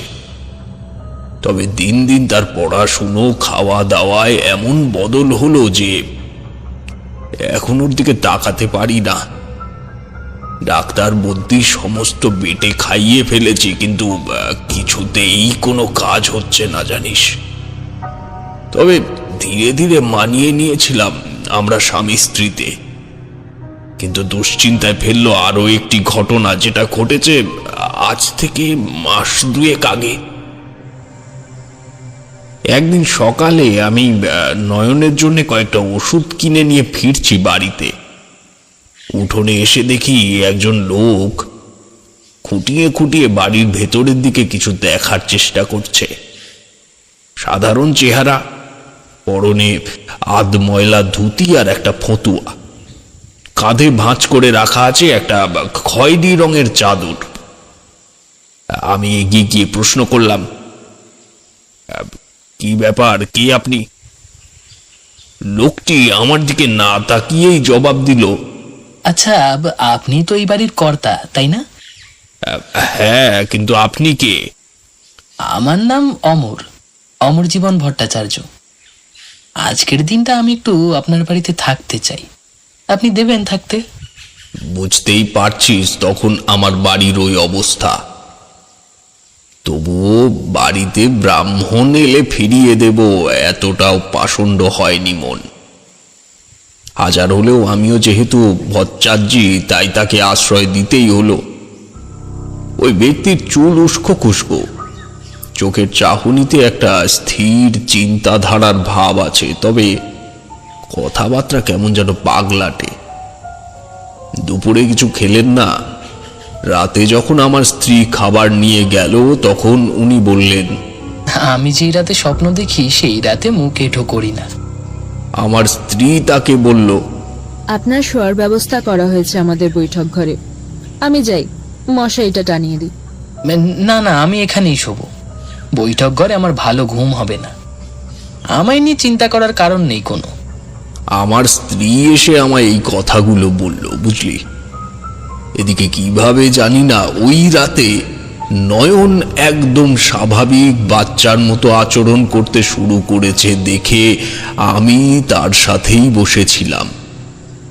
দেখে মনে হয় কোনো রোগ নেই, কোনো রকমের সমস্যা হয়নি ওর। কত রাত জেগেছি ওর জন্যে আমরা স্বামী স্ত্রীতে, তা হিসেব করে বলা সম্ভব না। তাই ওই রাত্রে ওকে সঙ্গে নিয়েই আমরা ঘুমোলাম। কি বলবো তোকে, সেদিন রাত্রে বাড়িতে ডাকাতি পড়লেও হয়তো টের পেতাম না। পরদিন সকালবেলা ঘুম ভাঙতেই অনেক দেরি হয়ে গেল। হাত ঘড়ির দিকে তাকিয়ে দেখি সকাল প্রায় 8টা বাজতে চলল। স্ত্রীকে ডেকে দিয়ে আমি আরো কিছুক্ষণ নিজের ছেলেকে বুকের মধ্যে নিয়ে শুয়ে আছি। এমন সময় আমার স্ত্রী এসে জানালো, এই দেখো, সে অতিথি তো বোধহয় চলে গেছে। কই, তাকে তো আর দেখছি না। আমি দ্রুত উঠে বাইরে এলাম। লোকটি ঘুমিয়েছিল আমাদের বারান্দার কোণে, একটা মাচা রাখা আছে তার উপরে। এবং এসে দেখি আমার স্ত্রীর কথা নির্ভুল। মনে মনে একটু লজ্জাই লাগলো। একজন অতিথি এলো আর আমরা এত বেলা পর্যন্ত ঘুমিয়ে ঠিক করলাম কি? ঘণ্টাখানেক বাদে বাজারে থলে নিয়ে বেরিয়েছি, এমন সময় রাস্তায় দেখা হয়ে গেল ওই ব্যক্তির সাথে। দেখা হয়ে গেল বলা ভুল, উনি আসলে আমার সঙ্গে দেখা করার উদ্দেশ্যেই আসছিলেন। আমার হাতে একটা লাল কাপড় বাঁধা ছোট লেবুর মতো কিছু দিয়ে বললেন, এটা আপনাদের বাড়িতে রাখবেন। মনে রাখবেন, আপনার ছেলে কিন্তু সুস্থ হয়ে গেলেও এক সময় না এক সময় বাড়ি ছাড়বেই। ওকে আটকে রাখতে পারবেন না। আমি কাল রাত্রে স্বপ্ন দেখেছি, একজন আসবে আপনার বাড়িতে, সে আপনাদের সঠিক পথ বাতলে দেবে। আমার কাজটা অনেকটা হালকা হলো এই কারণে। যাই হোক, এই পঞ্চগব্য আপনার বাড়িতে রেখে দিন ততদিন। আশা করি আপনার সন্তান তবে আর আগের মতন করবে না। উনি গড়গড় করে কথাগুলি বলে গেলেন ঠিকই, তবে তার দৃষ্টির সঙ্গে বাচনের এমন একটা স্পষ্টতা আছে যে কথাগুলির মর্ম শুনতে বিষের মতন হলেও সেগুলিকে মিথ্যে বলে একেবারে ধরে নেওয়া যায় না। আমি কেবল প্রশ্ন করলাম, আমার ছেলে বাড়ি ছেড়ে চলে যাবে এমন কথা বলছেন কেন আপনি?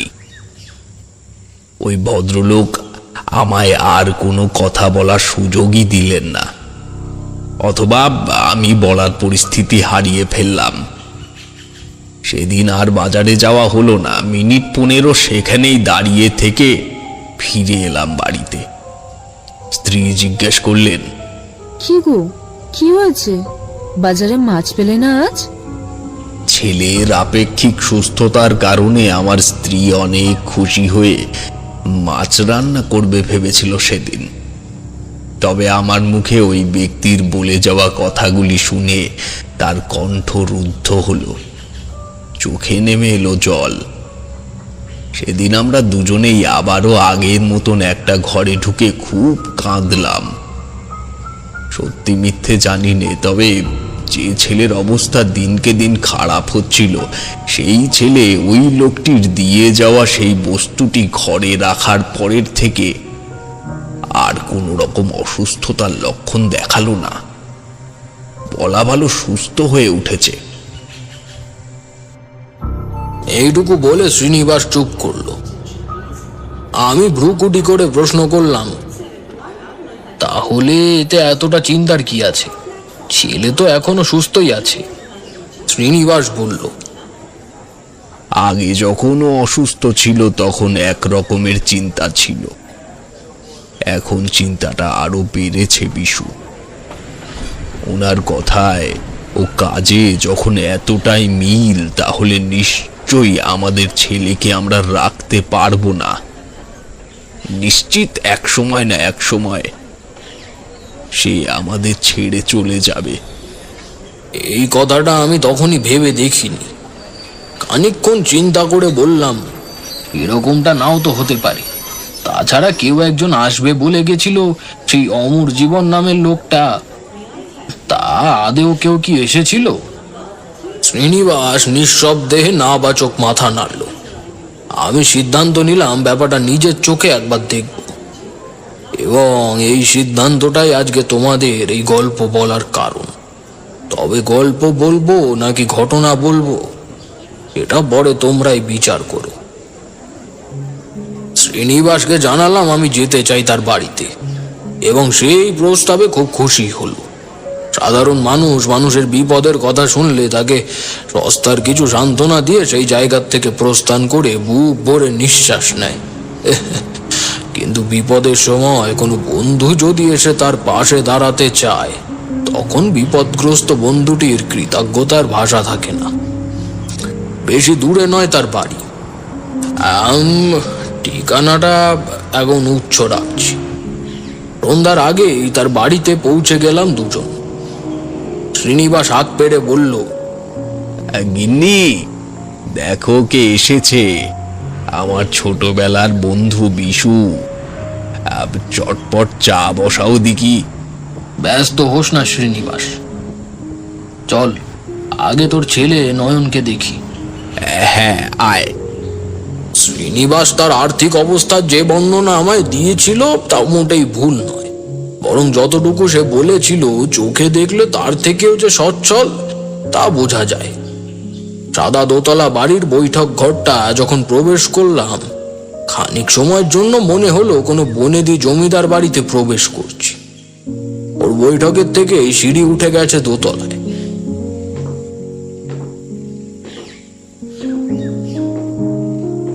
সেটি ধরে ওপরের দক্ষিণ সীমানার একটা খোলা দরজার সামনে এসে দাঁড়ালাম। ঘরের মধ্যে একটা ছেলে বিছানার উপর বসে খান কয়েক খাতা বই ছড়িয়ে নিয়ে পড়াশোনা করছে। শ্রীনিবাস বলল, নয়ন বাবা, এই দেখো একজন কাকু তোমার সাথে দেখা করতে এসেছে, পরিচয় করবে না? শ্রীনিবাসের ছেলে ব্রিটিশ স্কুলে পড়লে কি হবে, তা মাথার থেকে সংস্কার পেয়েছে যথেষ্ট। সে ঘাটের থেকে নেমে এসে প্রণাম করলো আমার পা ছুঁয়ে। শরীর খুবই রোগা ছেলেটির, তবে চোখে মুখে দুর্বলতা বা অসুস্থতা অনেকটাই ঢেকে গেছে বোঝা গেল তার মায়ের অক্লান্ত সেবা শুশ্রূষায়। খানিক বাদে আমরা দুজনই ওই ঘরের থেকে বেরিয়ে নিচের বৈঠক ঘরে এলাম।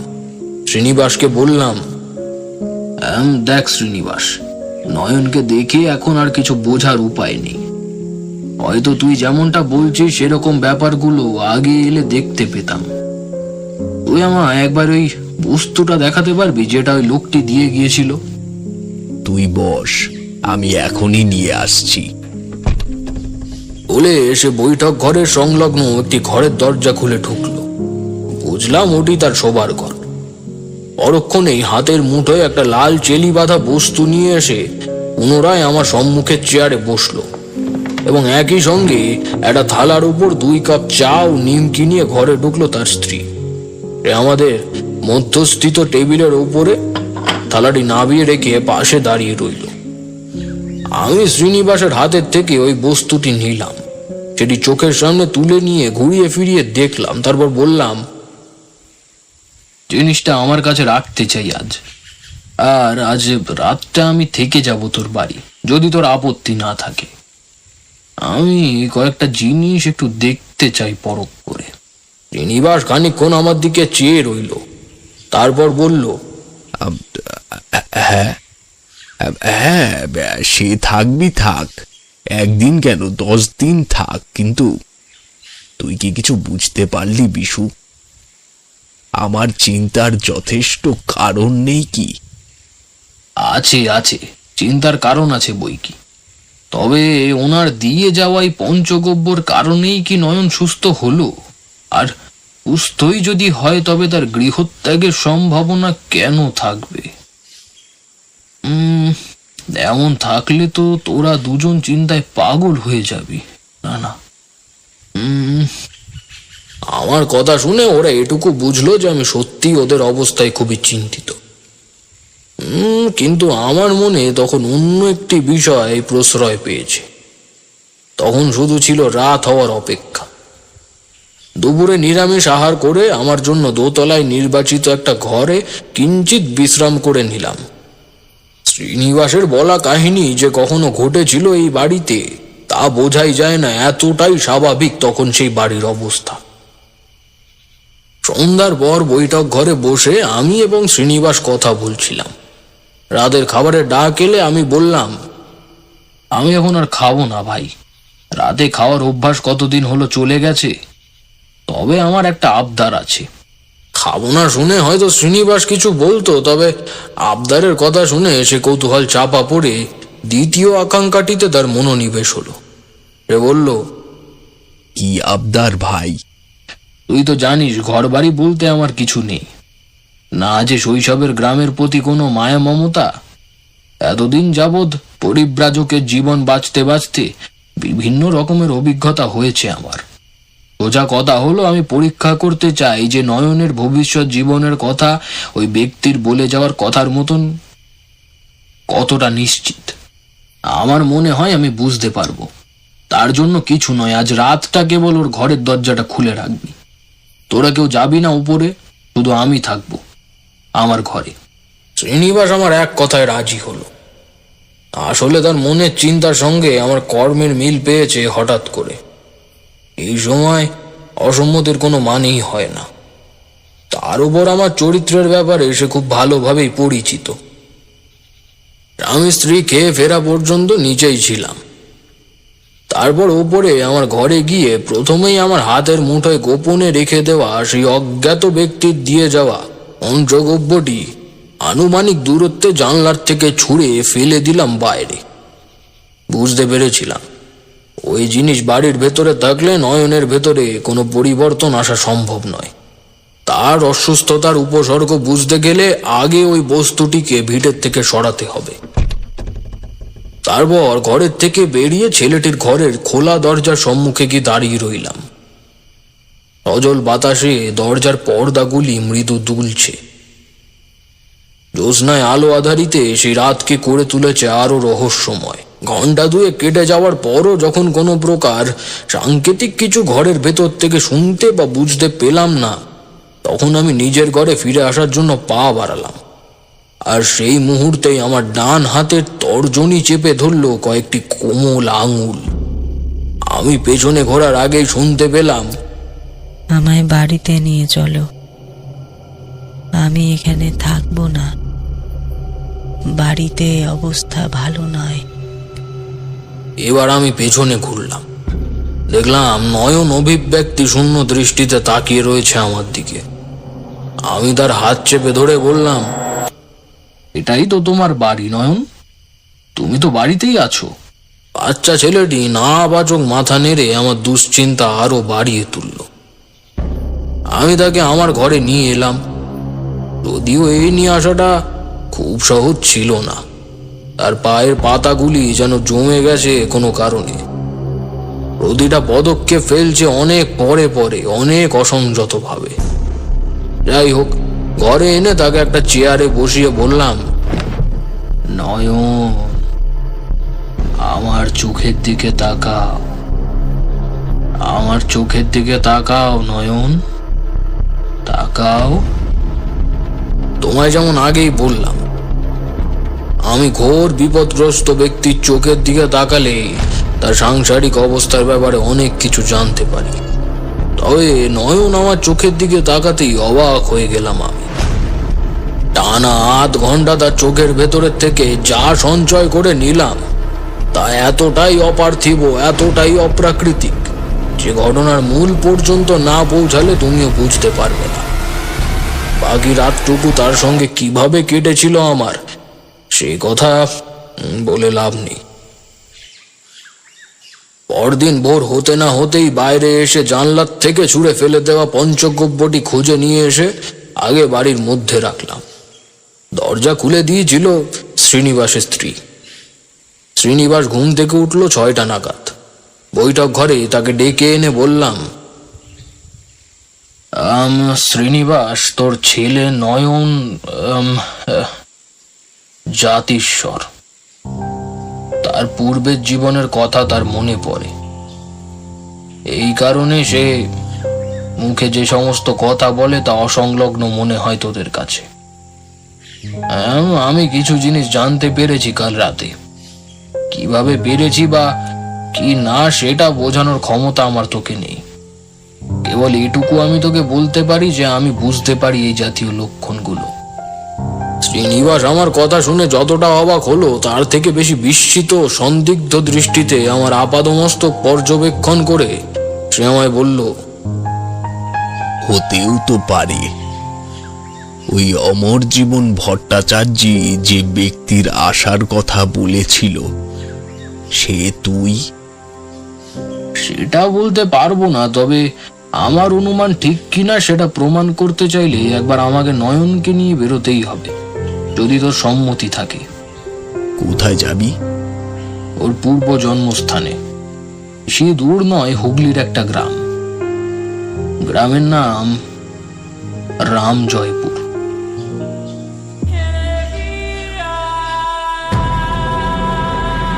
শ্রীনিবাস প্রকৃত ব্রাহ্মণ, শাস্ত্র জ্ঞান তার মধ্যে ভরপুর। এই কারণে আমার বলা কথাগুলিকে সত্যি ভেবে নিতে তার মনে খুব বেশি ব্যাখ্যা ও যুক্তির দ্বন্দ্ব হওয়ার কথা নয়। সে বলল, বেশ, তাহলে তুই ওকে নিয়ে যা, কারণ এভাবে বেঁচে থাকার থেকে এটার কোনো একটা বিহিত হওয়াটা একান্তই প্রয়োজনীয়। কবে নাগাদ ফিরবি? সব ঠিক থাকলে কালকের মধ্যেই আমি ফিরে আসব। আশা করি ওই জায়গায় নয়নকে নিয়ে গেলে ওর ভেতরের থেকে ওই ভাবটা কেটে যাবে। এই সময় এতটা বাড়াবাড়ির কারণ একটাই, ওই যে বললাম যে স্থানে সে আগে জন্মেছিল সেখানকার কোনো একটা বিষয়ের সঙ্গে সে এতটাই মন থেকে যুক্ত যে কোনো মতেই তার ভেতর থেকে দূর হতে পারছে না, বরং সেটি তাকে পীড়া দিচ্ছে নিরন্তর। বয়স বাড়ার সঙ্গে সঙ্গে এই ভাব আপনি কেটে যায় জানি, তবে নয়নের মধ্যে সুস্থ হওয়ার কোনো লক্ষণ নেই। যদিও সমস্ত জাতিস্বরের ভূমিকা পরবর্তী জন্মে একই রকম থাকে না, যখন কোনো পবিত্র আত্মার মাধ্যমে ঈশ্বরকে অনেক কিছু করিয়ে নেওয়া থাকে তখনই সেই আত্মার ভেতরে আবার প্রাণ প্রতিষ্ঠা করে তেনারা এই মর্তে পাঠিয়ে থাকেন। গৃহত্যাগী হওয়ার যে অনুমানে অমর জীবন করে গেছিল তা একেবারেই নির্ভুল হতে পারে এই কারণে। পূর্বজন্মে রেখে যাওয়া কিছু এমন কাজ যেগুলোর কারণে তোর ছেলেকে আজীবনের জন্য বাড়িঘর ছাড়তে হতে পারে কোনো এক সময় থেকে। বাকিটা তোকে ফিরে এসে বলতে পারবো। আসলে দেরি করলেই কিছু একটা ভুল হয়ে যেতে পারে, এই আমার মনে হচ্ছে। শ্রীনিবাস আমার কথা শুনে বলল, বুঝতে পারছি আমি, তবে আজকেই ওকে নিয়ে যাওয়াটা বোধহয় সম্ভব হবে না। আজকের দিনটা অপেক্ষা কর। বুঝিস তো মায়ের মন। আমার স্ত্রীকে আজকের দিনটা বোঝাই সমস্তটা। তার অসম্মতিতে এই কাজ করা ঠিক হবে না। আমি ওর মাকে চিনি, আশা করছি সে বুঝবে। এই অবস্থায় জোর করা সম্ভব নয়, তাই একটা দিন অপেক্ষা করেই গেলাম। বৈঠক ঘরে বসে অনেকবার শ্রীনিবাসের ঘরের থেকে ফুপিয়ে কান্নার শব্দ ভেসে আসতে শুনেছি। জন্মদাত্রী মায়ের কোলের সন্তান যদি এমন এক অনিশ্চিত জীবনের ধারক হয় এবং সেটি যদি সে আগের থেকে জানতে পারে, তবে সে বিষয়টি মেনে নিতে সেই মায়ের এক জীবনের দুঃখ কষ্ট কম পড়ে যায়। তবে অবশেষে পিতামাতা দুজনেই রাজি হলো এবং পরদিন সকাল সকাল দুজনের সম্মতিতেই নয়নকে নিয়ে বেরিয়ে পড়লাম হুগলির রামজয়পুরের উদ্দেশ্যে।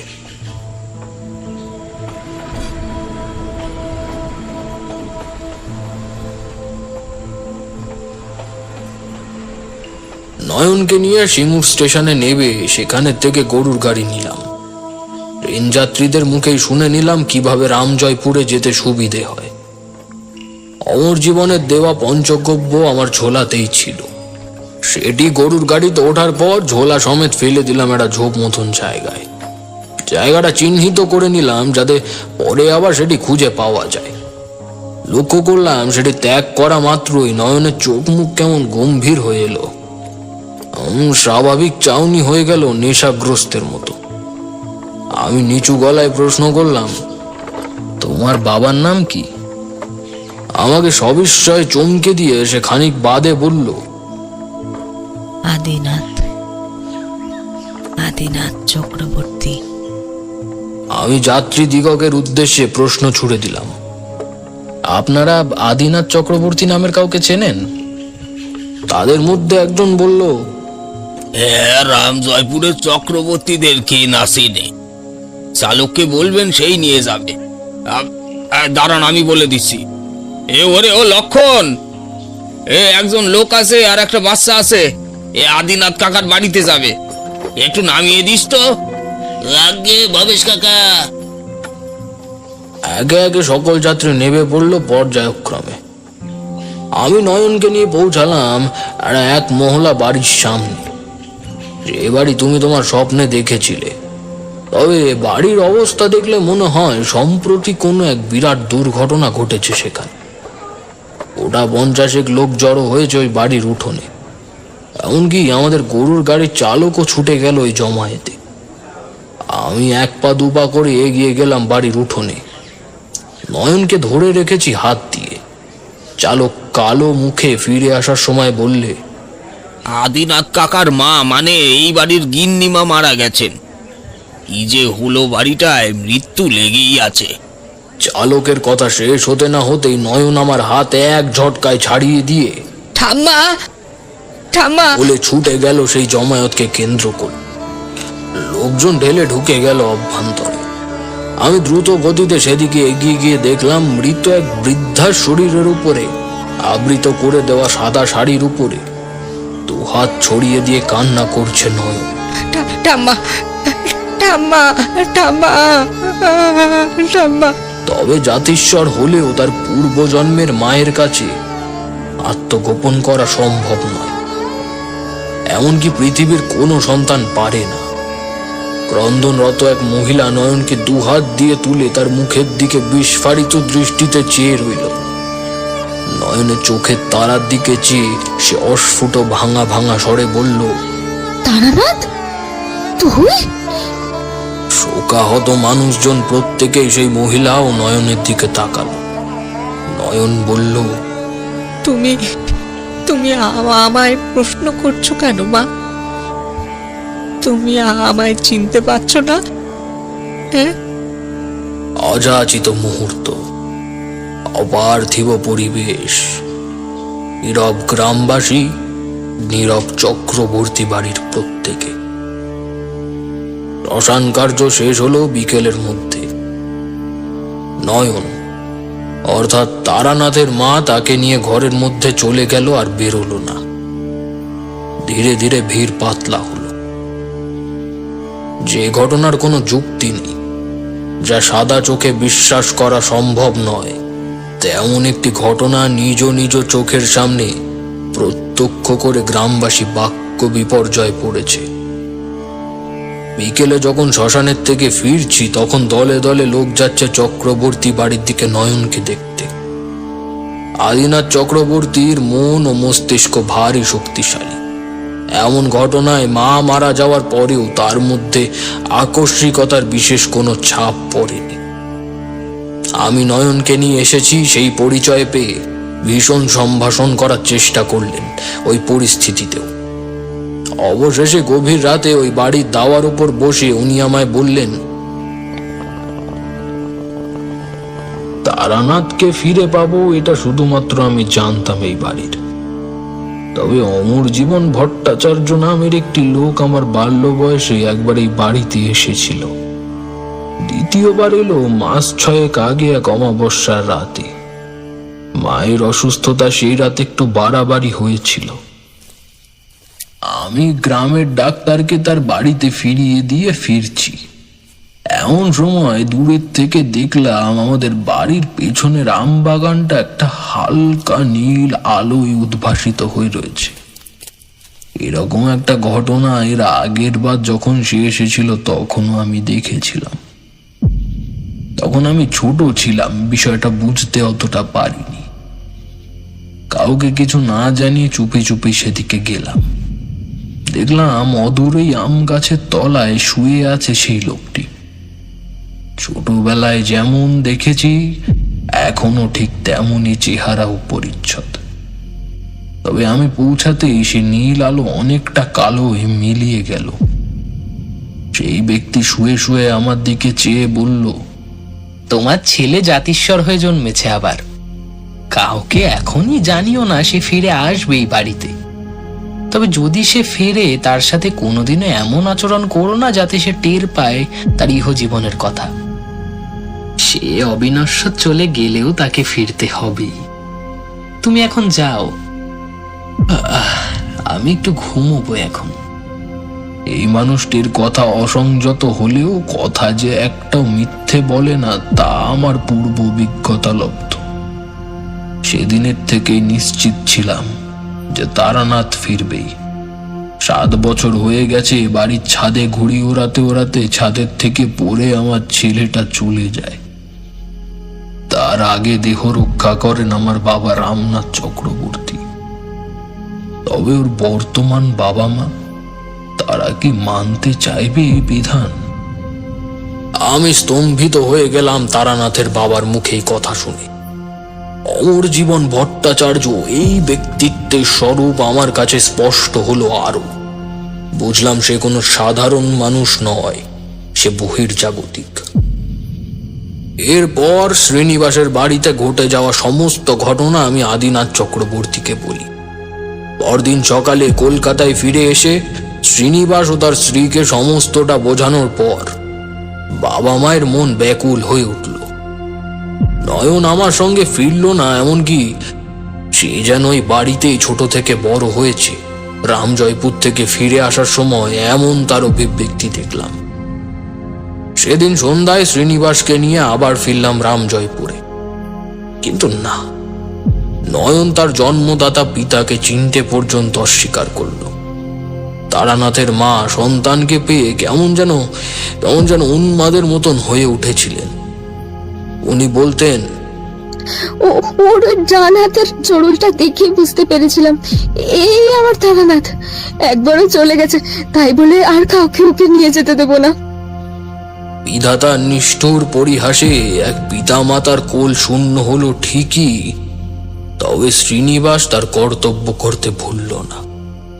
ফিরে আসার সময় আদিনাথ চক্রবর্তীর হাত ধরে সে বলল, মনে করব নিজের দাদার কাছে আমার সন্তানকে রেখে গেলাম। কলকাতার মঠ লেনে আমার একটা বাড়ি আছে। যদিও বড় হয়ে কখনো কলকাতার দিকে চলে যেতে চায়, তবে ওকে ওই বাড়ির ঠিকানা দেবেন দাদা। এতে আমার এবং আমার স্ত্রীর আত্মা মৃত্যু হলেও শান্তি পাবে। বলে একটা কাগজের ফালিতে ঠিকানা লিখে দিয়ে সেখানের থেকে চলে গেল শ্রীনিবাস। আমি আর বন্ধুটিকে স্টেশন পর্যন্ত ছেড়ে এলাম। তার ইচ্ছেতেই আর ফিরে গেলাম না ওর বাড়িতে।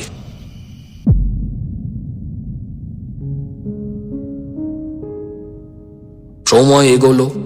ধীরে ধীরে রামজয়পুর গ্রামের মানুষ অকল্পনীয় পরিহাসকেই বাস্তব হিসাবে মেনে নিল। আমি শুনেছিলাম চক্রবর্তী বাড়ির থেকে লোকজন লাগিয়ে গোটা গ্রামে জানিয়ে দেওয়া হয়েছিল যাতে ওই বাচ্চাটির সামনে কখনো কোনো রকমের অস্বাভাবিক আচরণ না করা হয়। আর রামজয়পুরে চক্রবর্তীদের এতটাই সুনাম ও সম্ভ্রান্তি সে সময় ছিল যে কোনো গ্রামবাসী নির্দেশকে অমান্য করতে পারল না। এই তারানাথের সঙ্গেই আমার দেখা হয়েছিল বীরভূমের এক রেল স্টেশনে। সে গল্প তারানাথ শুনিয়েছে তোমাদের। ওই মঠলেনের বাড়িতে বসেই আদিনাথ চক্রবর্তী যেভাবেই হোক তার বিবাহ দিয়ে কলকাতার ওই ঠিকানা দিয়েই তাকে পাঠিয়ে দিল শ্রীনিবাসের দিয়ে যাওয়া কর্তব্য পূরণ করার জন্য। তবে যেদিন আমি বীরভূমে তারানাথকে দেখেছিলাম সেদিন কিন্তু তাকে দেখা মাত্রই চিনে নিয়েছিলাম।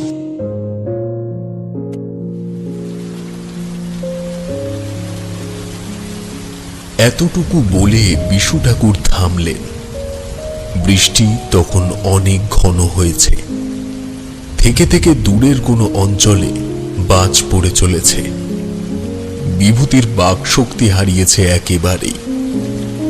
আশা করি যারা এখন গল্পটা শুনছেন তাদের অবস্থাও সমান। সেদিন বৃষ্টি এতটাই হলো যে পুরুত মশাই মন্দিরে পর্যন্ত আসতে পারলেন না সন্ধ্যায়। বিভূতি একসময় মাথার তলায় হাত দিয়ে ছাদের দিকে চেয়ে শুয়ে পড়ল। ঘন্টার সাথে কেটে গেছে, তার মুখের থেকে কোনো কথা সরেনি। বিশু ঠাকুরও চুপ। রাত যখন গভীর হচ্ছে, সময় হতে পারে তখন 10টা কি 11টা। এমন সময় বিভূতির পাশে রেখে দেওয়া পুঁথিটি নীল রেণুতে আলোকিত হয়ে উঠল। বিশু ঠাকুর ভ্রুকুটি করে সেদিকে চেয়ে বললেন, বিভূতি, ওঠো, পুঁথিটা খোলো দেখি। বিভূতি উঠে বসে পুটলির থেকে পুঁথি বের করে ওপরের পৃষ্ঠাটি ওল্টালো। সেখানে পুনরায় কয়েকটা বাক্য ফুটে উঠেছে। বিশু ঠাকুর পড়লেন, জনৈশ্চর বক্রশ্চয়া হৃদয় নন্দন মাতৃগুঞ্জায়শ্চ শৌরী প্রতঙ্গ্য দেবী